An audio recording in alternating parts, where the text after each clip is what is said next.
Olimar has been a successful tournament pick for several top players, each of them having great success, mostly being the Buzz, Myron, and Shuton, not in that order, but I want to talk about why Olimar is as strong as he is, what people are kind of struggling against that they can do against it, and just generally where the character is, because he is incredibly oppressive and has a plethora of good matchups in this game, especially in the top tier. First off, let's go over the basics. Olimar is a character that obviously is mostly the strongest with his Pikmin. Each of the 5 Pikmin do different things, red being the strongest for certain aerials such as forward air, back air, and forward smash, or other than purple, I guess. Purple just going to be strong overall, but has terrible throws. Blue going to be amazing for throws, going to do more damage than everyone else. Yellow having electrical property and also just having bigger hitboxes than the rest of them. White, which is literally only good for latching onto opponents, the weak knockback, and also going to be able to do more damage off of your pummel, and as I mentioned, purple going to be universally the very strong character and is the only projectile with the side B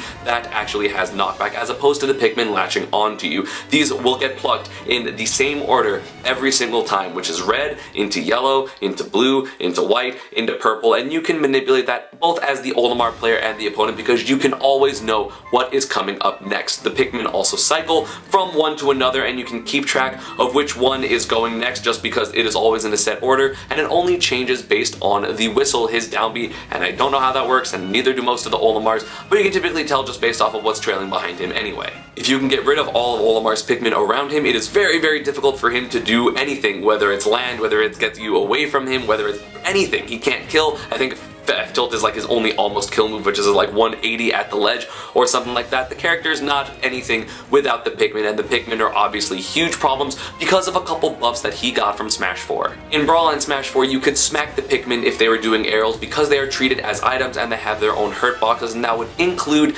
being in the air with your aerials with down air, forward air, back air, which made it difficult for Olimar to effectively juggle you since you could just throw out hitboxes when you were landing, and also it was hard to get down as Olimar because of the fact that if you threw out a down air, your opponent could just kind of smack it with whatever move he was using to juggle you, and it was really difficult. But now in Smash Bros. Ultimate, it is treated as normal aerials, which are basically transcendent, or you cannot clash with them, so Olimar gets to smack people with giant sword aerials, either be landing or in the air or forward air or back air, like whatever aerial you want to do that's not neutral air. Your Pikmin now have sword properties, except at the very, very start of the move and the very end of the move, which you can still smack them and kill them or invalidate the hitbox. Another huge buff the character got is the fact that up smash is now not laggy even a little bit and does a crap ton of shield stun. All of Olimar's smash attacks do amazing amounts of shield, and except forward smash now in the 3.0 patch, but Olimar, you up smash a shield and that is almost safe on shield versus everyone in the cast. They have to do a defensive option after, like they're not plus, but they're not minus enough to get punished. Like it's fairly unpunishable, at least, the good up smashes being yellow,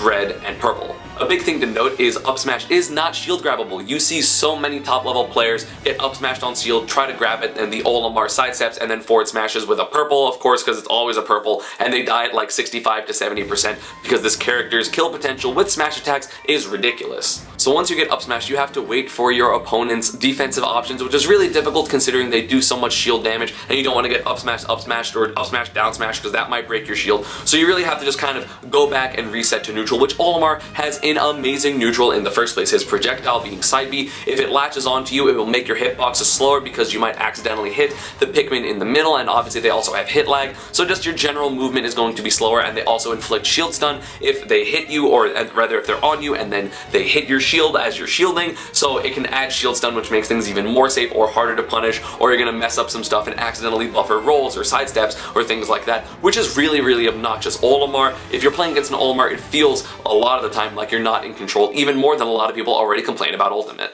And for some reason in Smash Ultimate, it is actually really difficult to get Pikmin off of you. Wherever they latch onto you, it's way more specific than it was in the other games, or hitbox bubbles are way more specific, so you can't just have large hitboxes just hit Pikmin off. Like, I know specifically I can up tilt in one direction if a Pikmin is on my tail and have it not hit, but then I have to turn the other direction and up tilt and it will hit the Pikmin. So it's really weird, kind of wonky. You're gonna have to really remember where the Pikmin are on your body. You have to notice and then use the appropriate move, because for most characters it is fairly difficult to get them off. And something that's also also absolutely insane about this character is his damage output is arguably the highest in the entire game. There are people that go from 0 to 70 in an instant because down throw can lead into up smash, which can lead into up air, which can lead into up air, which can lead into up air, and you take 50 or 60, or 50 to 70 depending on what Pikmin you got hit with. If you had a Pikmin latch to you, this character, he just explodes damage. He literally generates it from nowhere. There are so many times I've seen players have huge leads versus Olimar and then get hit a single time, take 60, and then get disadvantaged for 30 more percent, and then like, oh, they read your neutral, get up into forward smash, into death. This character can just melt stocks, and it is absolutely ridiculous. There are a couple negatives about this character. However, he's not just overwhelmingly positive in every aspect, because if sometimes you can get rid of certain Pikmin, it is very difficult for this character to get the correct type of game plan started. I know I, in particular, am very cognizant of killing blues and killing purples so that I can't get grabbed at early percents and die or just take a bunch of damage, or that purple he can't side B with them and make the neutral way more difficult, or also just kill me, or also just have moves that are way safer on shield than the other Pikmin. So you really have to keep track of all the Pikmin that your opponent is doing, and yeah, you know, that is a lot of work, but at the same time the Olimar player has to do it too. And a trick that I normally use is I literally will say out loud which Pikmin is next so I keep track of it constantly. So I'm just like red, yellow, blue, white, purple, blue, white, purple, white, because I'm killing Pikmin, you know, on the way. So I just make sure that I know exactly what Pikmin is next, because generally Olimar players are going to pick the correct option with their Pikmin. They're not going to grab with a white. They're not going to do a grab with a purple. They're going to grab with blue, with yellow, with red, so they can get their combos or their damage. They're not going to smack you with a white Pikmin for the most part, because even if he's right, he's not going to gain that much, so you know that he's probably going to side B it. You know that with red, he's probably going to do forward air or forward smash or something like that to get the most off in terms of the damage. And for purple,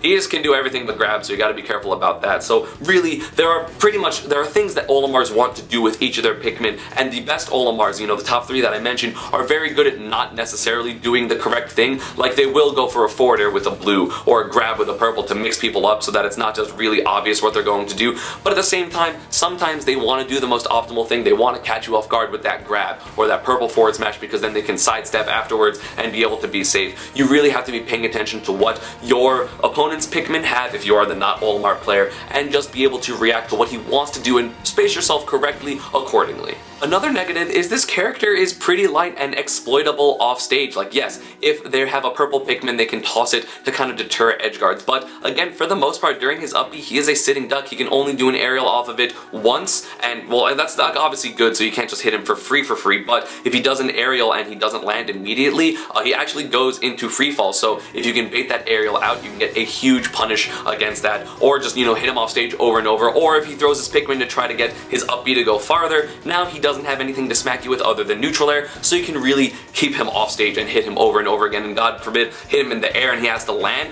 without a Pikmin. He's pretty much going to have to rely on air dodging and whistling, but it's kind of floaty, so you should be able to air trap him. And yeah, frame 2 super armor on whistle can definitely be frustrating, and I'm not being like an Olimar apologist. I definitely think this character is top 3 or top 4 pretty easily, pretty handily, but you do have to make sure that you're aware of how to fight this character, because otherwise you run into one and you get bricked wall and you have no idea what you're doing, and it just feels like you lost the set from things that are 100% broken, always safe, and just you have no idea what's going on. So if you really break down what each of the Pikmin are able to do, understand the opponent's habits after they do up smash, because a lot of them like to sidestep.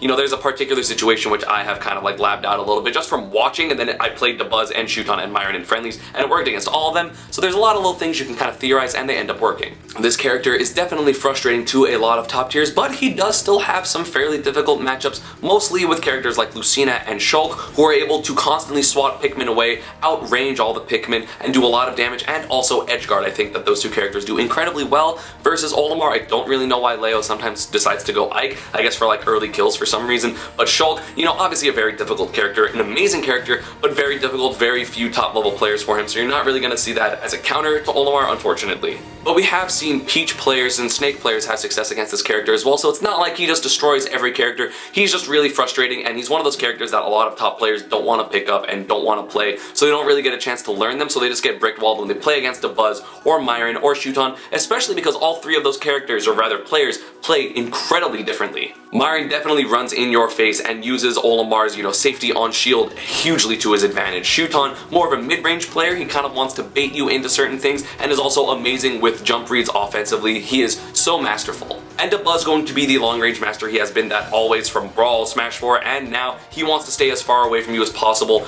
bait you to come in, and then hit you back away and tack on damage slowly over time. But again, the crazy thing is sometimes you get camped by this character and you're like, I'm gonna run in, and then you get hit by a rogue up smash and take 50, or a rogue F smash and die at 85. So this character can be incredibly destructive, one of the best characters in the game, but there is a decent amount of counterplay that has to go into it, in order to beat this character. And some characters just can't really do anything against Olimar because they don't have those type of options. Something incredibly important to note is that his ground moves do not act like his air moves. You can smack up smash and down smash and forward smash with your moves, and they will nullify the hitbox. They are not swords like his aerials are. So if you are landing on Olimar and you think he's going to throw out an up smash, you can throw out a landing aerial. I know I throw out, let's say, my neutral air or my back air a lot, or even my down air, and if he throws out an up smash to try to anti-air me, my move will hit the Pikmin and then hit Olimar, and that is honestly huge. You have to remember that sometimes Olimar's moves aren't as broken as they seem to be. Granted, he can just shield your landing aerial and then punish out of shield with the up smash, and then you take 50,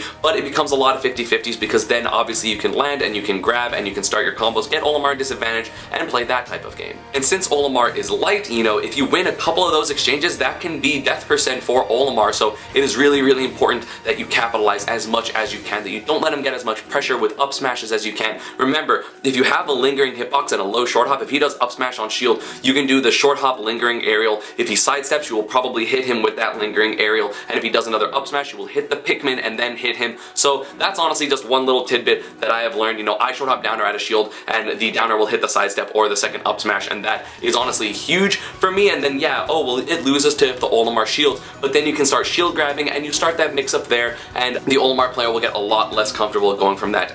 And going any more in depth would be very, very difficult, and honestly just a lot of information. And I think if anything, that can be for another video, like an in-depth anti-Olimar type of thing. So far, thank you everyone for watching. As always, social media, Panda, and partner stuff is down below. If you want that more advanced video, let me know. I might consider doing it, and if not, just let me know what other characters you want me to talk about, or whatever else, whatever type of videos you want to see. I will gladly make them because I want to please you guys, and if it's fun, I will definitely do that. And I'll see you all next time.